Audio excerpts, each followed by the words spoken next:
There is another thing I remembered um, when I spoke about the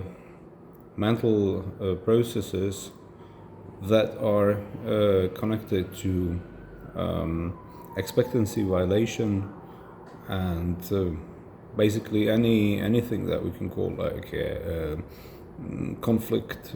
contradiction, surprise, or any kinds of stimuli that arrive to our brain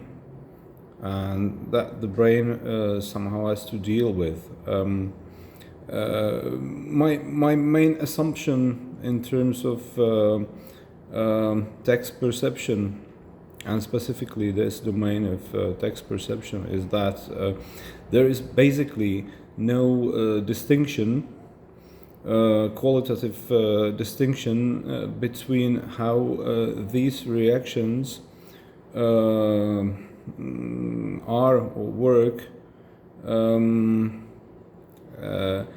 in terms of, let's say, clear, obvious expectancy violations such as surprise, conflict, cognitive dissonance, kinds of, let's say, for example, sentences or text like garden pathway sentences, advertisement, commercials that are usually based in some sort of a surprise or expectancy violation, but because this is simply how attention is drawn or attracted. No difference between these and how relatively subtle, unconspicuous, soft, but constant slips in expectation, fulfillment or non-fulfillment violation are taking place when artistic texts are perceived. What I want to say is that while you have on the one hand expectancy violations that are obvious and that are clear, you similarly have the same in terms of artistic platforms, media, texts such as paintings, music, obviously literature, where it's more obvious because stories are based on some sort of plot or plot development, catharsis, and so on. But statues, where like constantly deviations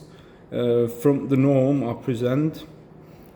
intended to give you to create gradually in your brain the desired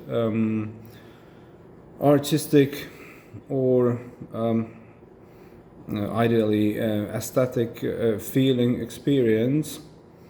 and that is namely based on this kind of minutious or small slips of the norm, which we call defamiliarization, which we call estrangement, famously as Shklovsky introduced the term, but which in their let's say totality or principle always are based or rooted or stemming from these partial expectancy violations or modifications. They're not like in line with what the perceiver would expect, and that's namely thanks to that provide him or trigger in him this specific perception sensation that at the end, let's say, results in the artistic experience or aesthetic, let's say, ecstatic aesthetic experience or feelings.